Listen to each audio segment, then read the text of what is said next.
Welcome to Wisdom on the Front Porch. Subscribe, ring the bell, like, and share the wisdom. Pull up a chair and join us with today's guest. Welcome to another episode of Wisdom on the Front Porch. And on my front porch is Addie. We thank you for pulling up a chair with us. There's always a chair for you here on the front porch. And love hearing your comments, love hearing your suggestions. It's wonderful. Thank you so much. And let's find out about Addie. So, Addie, tell us a little bit about yourself. Well, thank you for giving me a seat at your porch or a chair at the front porch. I love that. I really feel like this is kind of the atmosphere that you're bringing, just initially talking to you. And so it feels really warm. And so I'm really grateful to be here with you and our friends. And a little bit about me, I'm also kind of a country girl, a little bit in northern Indiana. So we sit outside, we go on golf cart rides, in the summer and things like that, which is really fun. So that's very much like probably my love language is quality time with friends and family and people in my community. But professionally, I'm an author, a podcaster. I host my own podcast with my small business as an entrepreneur as well, which is Gentle and Lowly Co. You can come hang out on our porch over there, pull up a chair at the table. And I'm also a speaker as well. And so I've written my first book, writing my second one, and I just really want to help people carry the gentle love of Jesus wherever they go. Oh, that's wonderful. Just beautiful. So tell us a little bit more about your podcast. Do you have guests? Is it mostly you, or how does it work? Yeah, no, great question. Of course, I think Lisa, with podcasting, it changes and it evolves, which is kind of part of the fun part. When you're the host, you get to design it and engineer it to however you want it to be.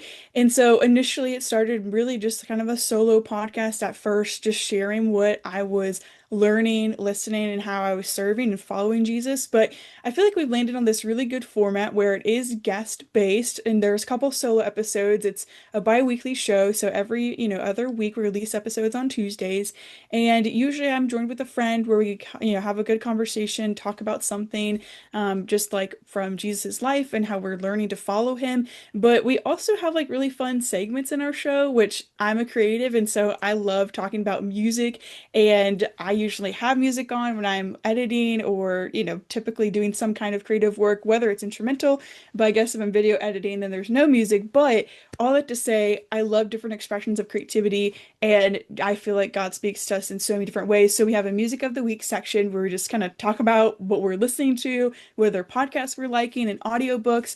And then we also do theme of the week, which is a little more introspective, a little bit deeper, but just kind of for our guests and people just to share a little more candidly of what does their week actually look like and where do they feel like there's some recurring themes from that week, and maybe where is God tapping them on the shoulder to be like, hey, actually, Addie, you should pay attention to like how your family showed up for you this week, or pay attention to how the sunrise was and just like the awe of creation, whatever it is. Because I think as full as our lives can be, and like it's good to live a full life, there's also this temptation to miss the beauty that's directly in front of us. So I really want to invite listeners in and more friends into that conversation, just to be reminded that God's with you, even if your life is hard, there's still things to celebrate. And then we dive into our deeper topic. And then, of course, at the end, it kind of what the show is really founded on and based on, just asking people, how are they actively carrying the gentle love of Jesus wherever they go in their particular sphere of influence and in their life? Oh, that's awesome. I love that. Uh, yeah. And I do. I love music. We're kind of out in the country, so I have to, I still have CDs that I listen to. I don't Yeah, always get the radio stations very clear. Some I do, and it's like I don't want to listen to yeah, those. Some I of it I totally get don't that. understand because they're in a different language. I know, you're like, wait a minute, this is So it's like, cool, but yeah, yeah, I might like the songs, but it's like, oh, what are they really what are saying? they I saying? don't like the songs. Yeah, I know. I Well, like you're the in good tune. company. I have a vinyl like record player, and so every now and then too, I'm like, oh, Oh. let's put on one of my favorite artists and just listen to the music, like the entire album all the way through, and you're like, oh, this is beautiful, and you just kind of get captured into it. Yeah. Oh, absolutely, absolutely. And I do love it out here where we are too, because I do have a front porch. It's nice. I can sit there. We've got so many different birds here. I grew up in the western part of the US, and the birds here in Texas are very different. Saw Roadrunner the other day, which I'm very excited Ooh. because I lived in New Mexico for a while and I really miss the Roadrunners, but they're here and that's wonderful and they live close by. Had wild turkeys. My husband saw some coming home, so he took pictures and showed me. I saw some the other day driving across. We've got an earthen dam, and so when you drive across it, you can see deer on the one side or sometimes on both sides, and you know the osprey and other things because there's a huge lake there. And this one day, my granddaughter and I were coming back from getting groceries in town, and here was this turkey with his feathers all spread out, just really strutting his stuff. So I'm sure there must have been a girl around there somewhere, but the grass was so tall you could hardly see him. But you just notice this big black thing in the middle of the green grass, and it's like, what was that? That was fun to watch. And it is. It's just sitting in nature sometimes is just so peaceful and refreshing, and it just kind of fills you back up.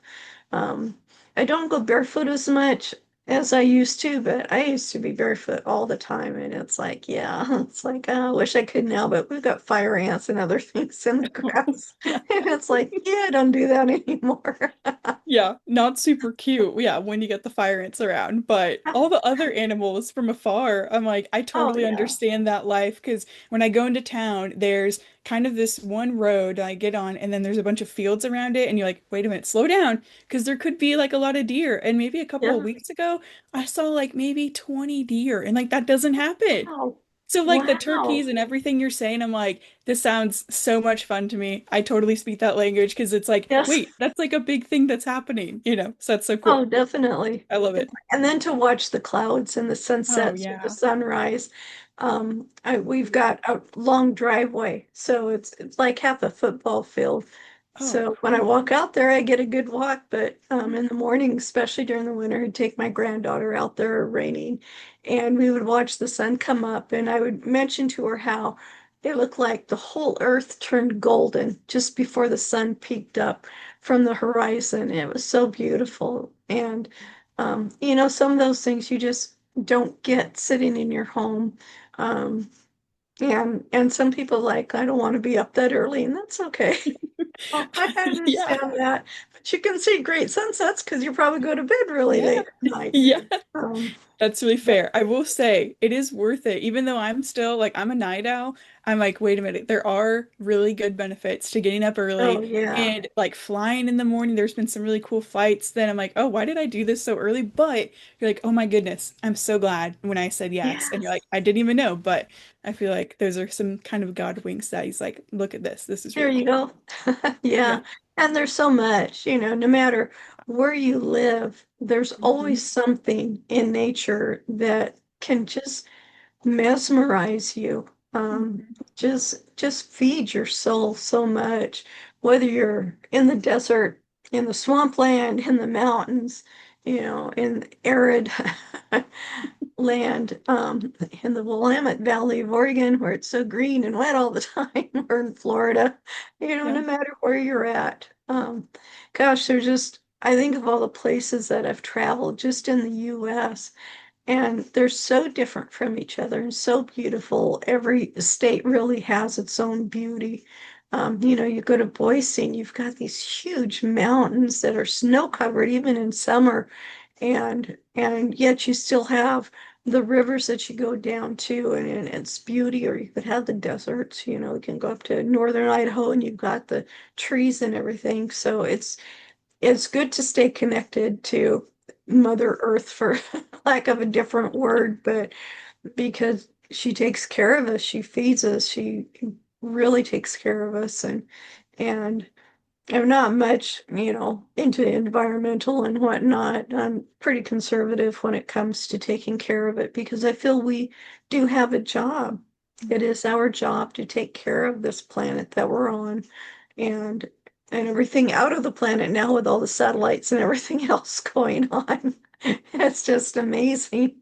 But we need to take care of where we are. And sometimes that just means taking care of your own little place.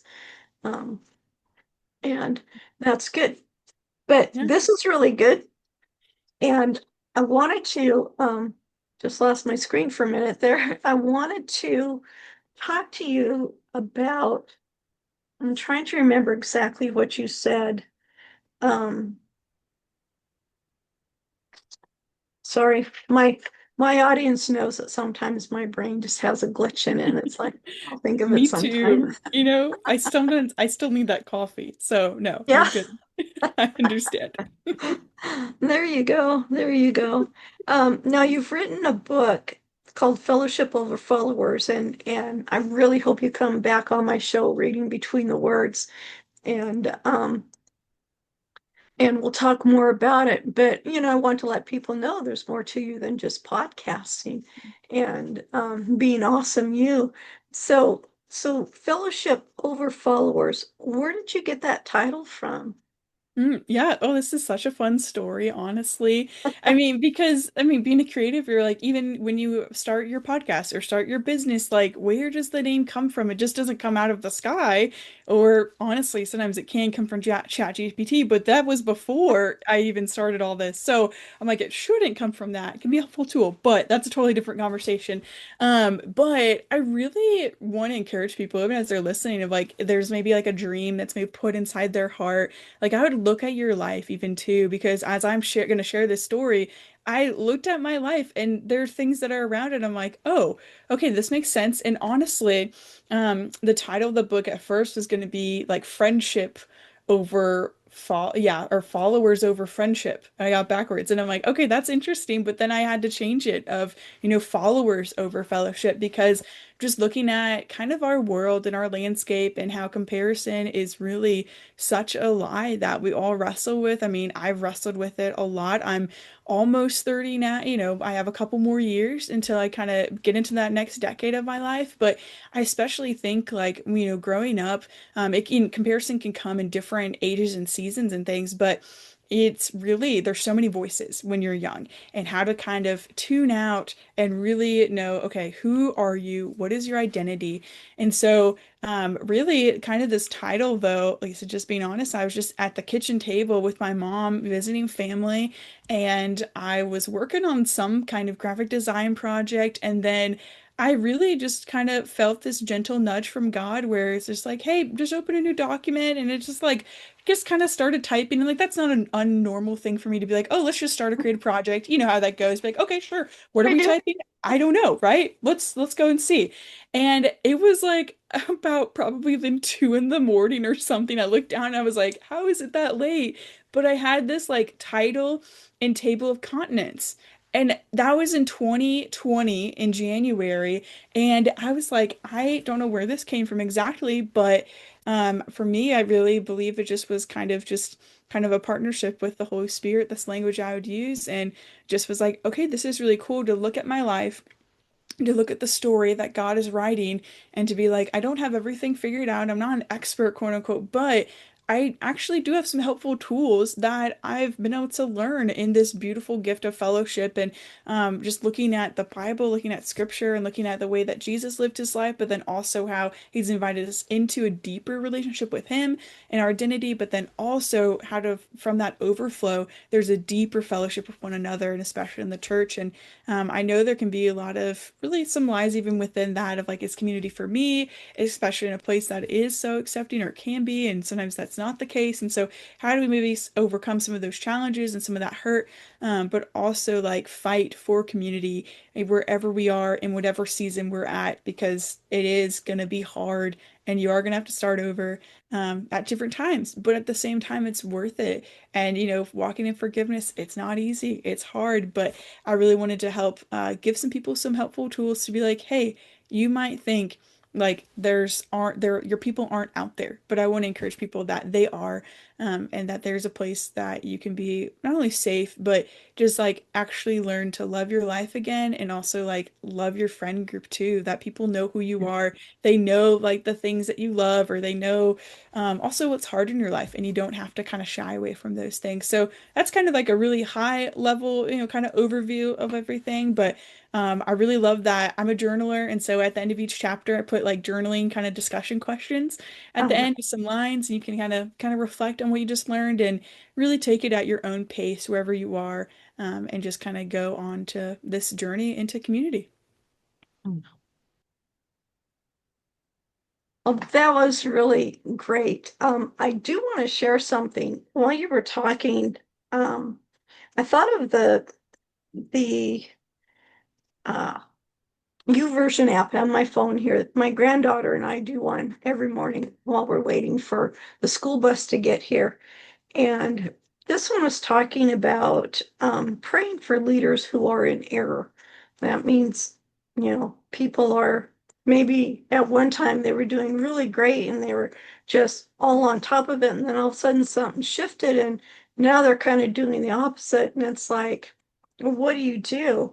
And you were talking about forgiveness. And it says, thankfully, God gives us clear direction on how we should respond in such situations.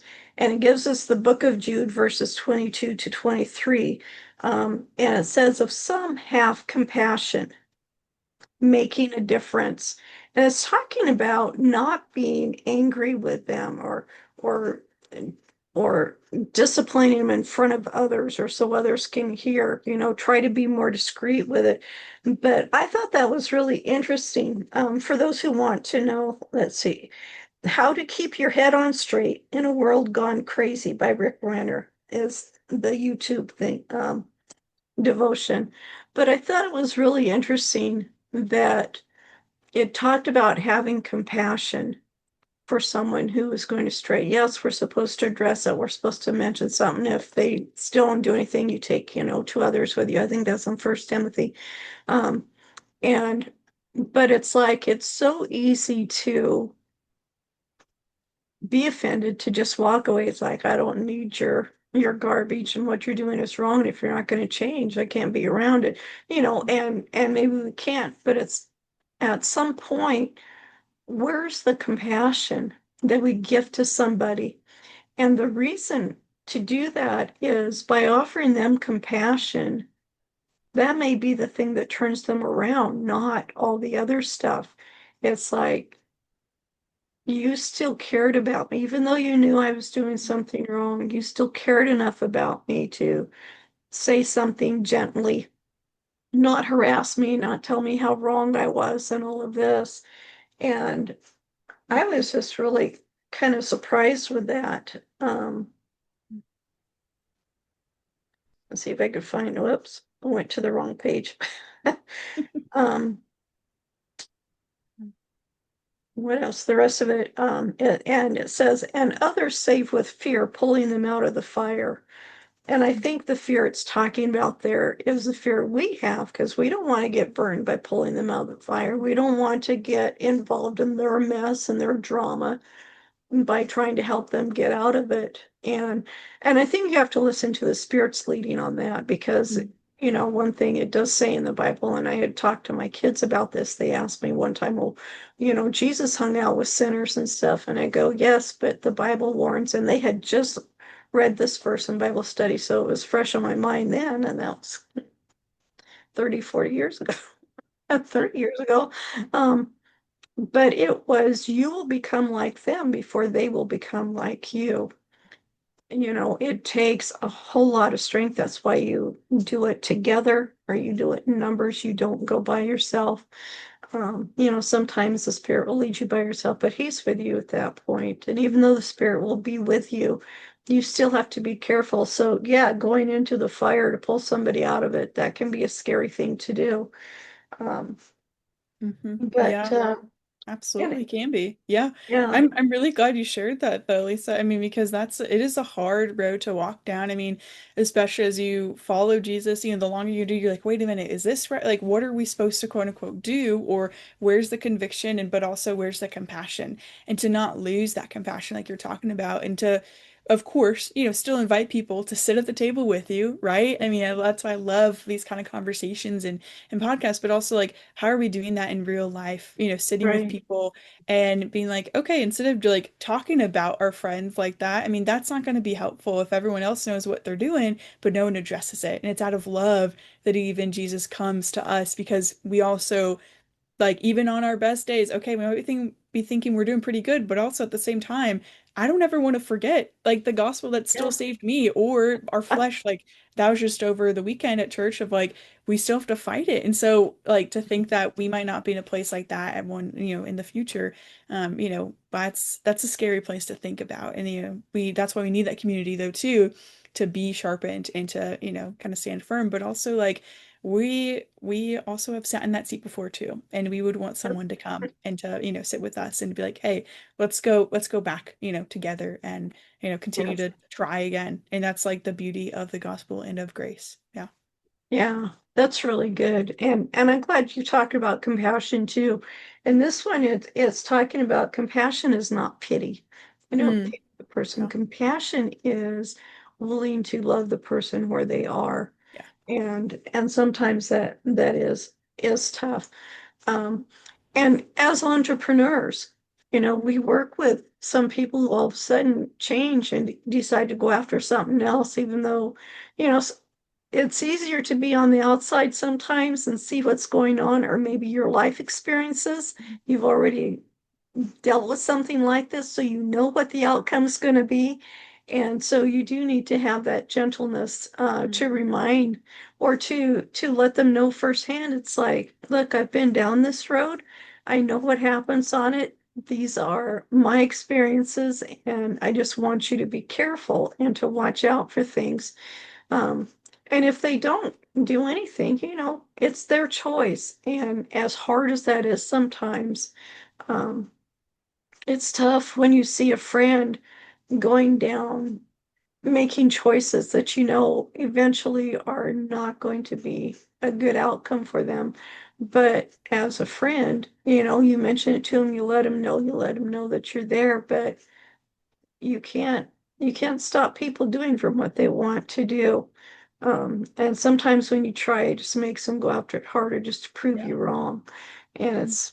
it's too bad we have that. It is. That Yeah. streak in us, that sin that's there, Paul was talking about. It's not me that does the sin, it's the Mm, sin in me that does the sin. And mhm. it's like, well, that's an interesting way to put it, Paul. Yeah. I was like, No, it's good. okay.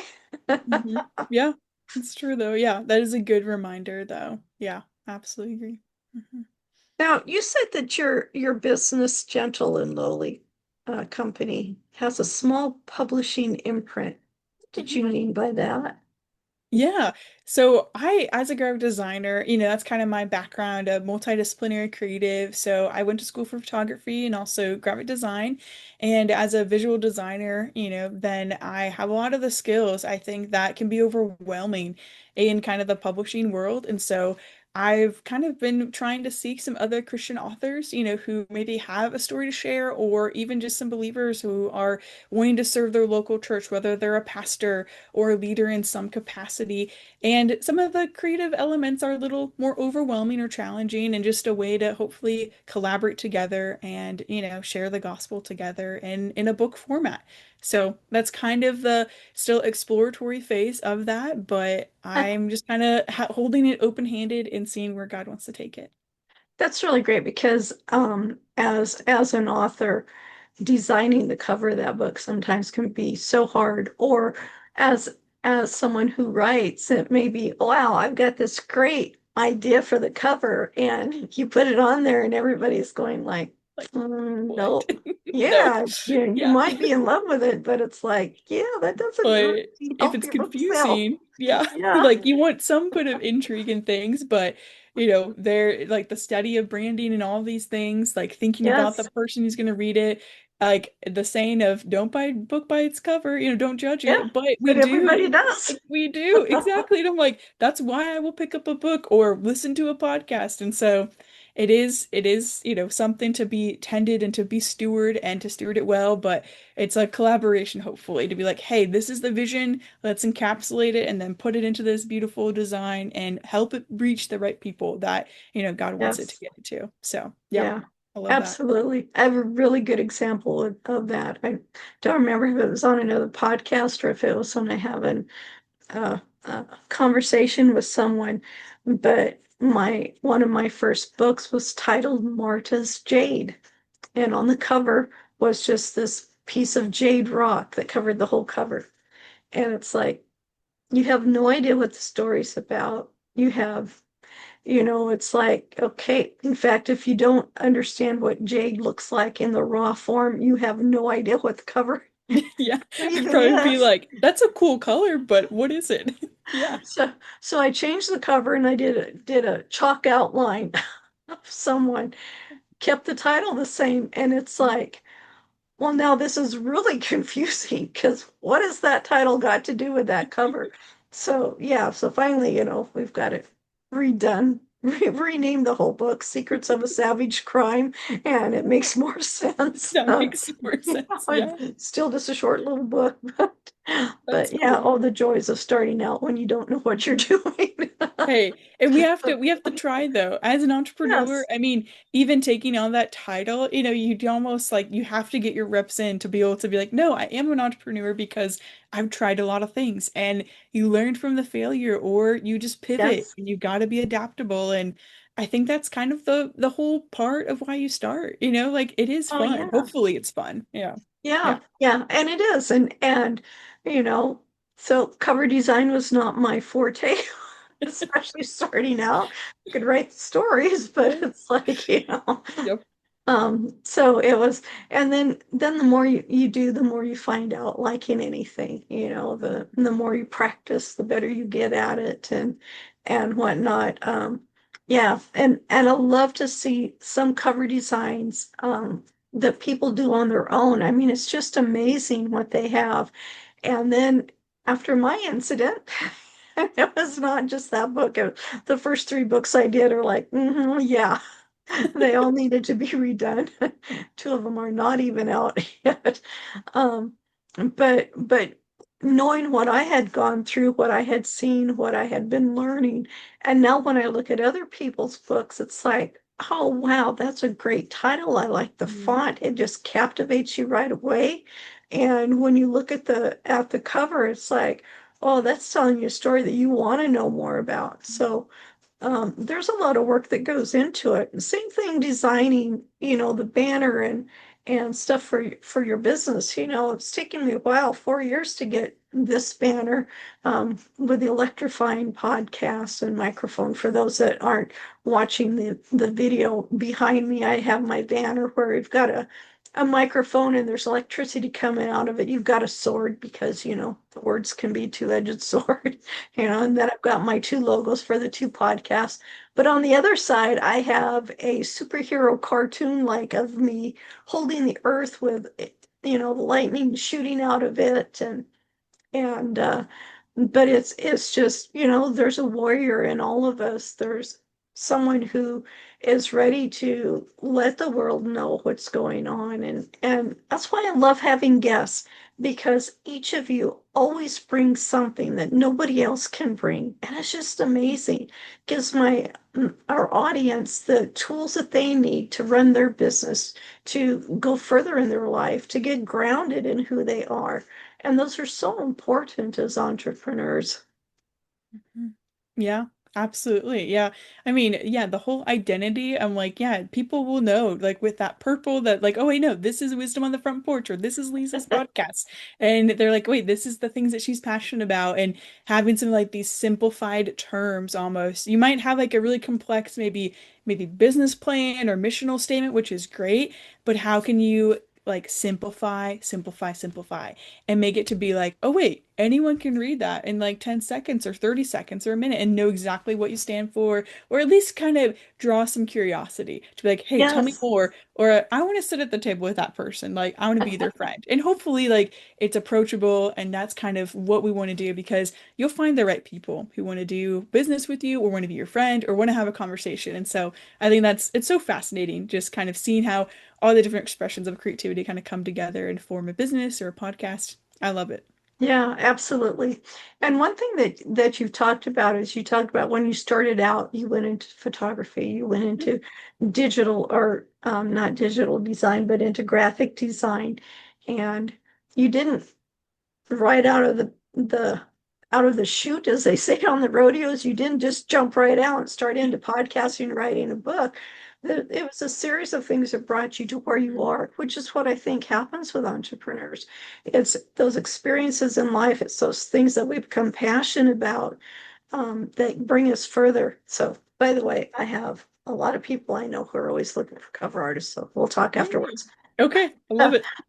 Yeah, but so as entrepreneurs, sometimes we have to take a pause, and it's okay to take a pause. You're not stopping and restarting. Somebody once said, once you stop or you take a pause, then you have to restart everything. And that's not true. You're taking a pause because that's your time to assess where you are, where you're going.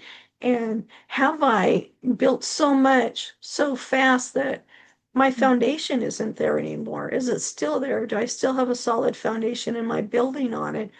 Or did I maybe, get busy with stuff in the yard, like building gazebos or whatever, but construction Yeah. way of talking, was I distracted from what my foundation was? And sometimes you need to take that, and it helps you, especially if you've come to a part in your business where, okay, what is the next step? I've got these things that are working, but now I need to level up. I need to um, go to something not so much different, but it is different. Same stuff in a different way. Need to offer more. Like I just started ghostwriting. Now that's something new that I can add onto my repertoire. And it's amazing how some things that we kind of push away on the back burner, like, I don't want to do that, all of a sudden just pop up, and it's like, oh, yes, I do want to do Yeah. that. That was one thing that's helping. So Mhm. yeah, it's fun. Yeah. Well, no, I love everything you're saying because it is literally creativity, like almost like your toolkit. You're building these different pieces and it's almost like this little rare gem of like, oh, that's another one to like level up and then put in your toolkit and you didn't know that you liked it or it just kind of caught you Yeah. by surprise. I mean, that's how I fell into, I guess you could say, to podcasting, but also the love of podcasting. I mean, I was a listener probably initially, which I think is really helpful to be a listener or to Yes. be on the opposite side and then flip the script. But I was working at church and ministry and just been in the audio room, doing the podcast, doing the audio levels. And I was like, you know what?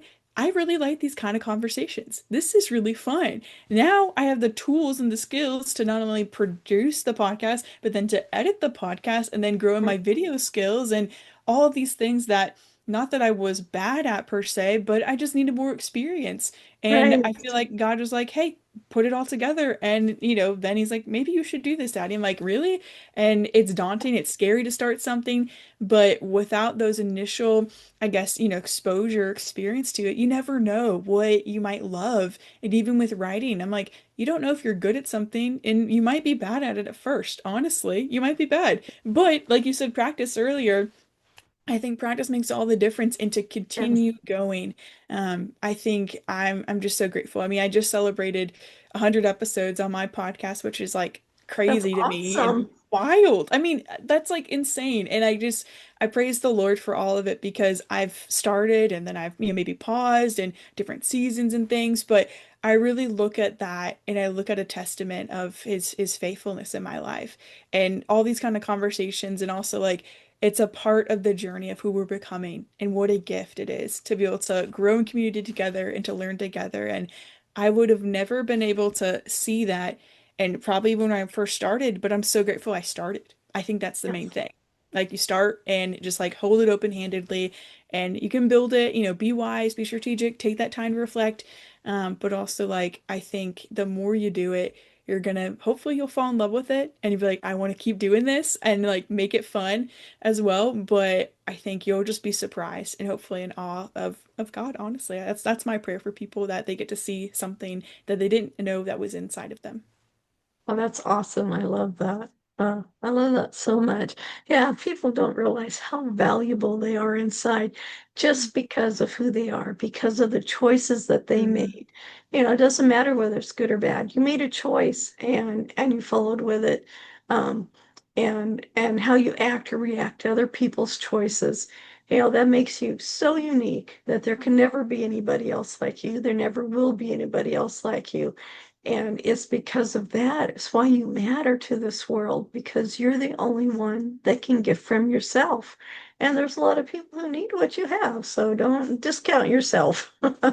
Yeah, there's a really good book that I'm like, I think I've started reading or paused it before, but I'm gonna like finish reading it. I want to read it, and it's called The Gift of Being Yourself. And I'm like, I think Oh, what a great book. And I'm like, yes, we all, like showing up in our full versions of ourselves, and we're gonna change, and life's gonna happen and stuff. But what a beautiful thing to be like, no, come fully as you are and come to the world, and like there's your people are there, but also like you're a gift to the world, and like there's something deeper in there to share with people. Yeah. that is awesome. That's awesome. So tell people how they can get a hold of you, Addie. Yeah, well, I would love for our friends, to come online over on Instagram, be my friend. That's where I kind of hang out online the most. And you can go to addieadd.ott is kind of my Instagram handle over there. But then Addison Ott, you can find everything from my business, Gentle and Lowly Co., my book, my podcast. If you just go to addisonott.com, which is addisonott.com, and you can say hi over there. Oh, that sounds great. Thank you so much. Thank you for being on my front porch today and sharing. It's a lovely conversation. Thank you, our audience, for being here. There's always a cheer for you, and we'll see you next time. Thank you, my Front Porch friends and neighbors, for pulling up a chair with me and my guest today on Wisdom on the Front Porch. Now, if you've got value from this conversation, would you do me a favor? Leave a quick review, then share it with someone you know who could use some inspiration. It helps more friends find their seat on the porch. And hey, make sure you're subscribed so you never miss what's next. Until then, keep the porch light on for new wisdom every time you show up. Your seat's always here for you on the porch.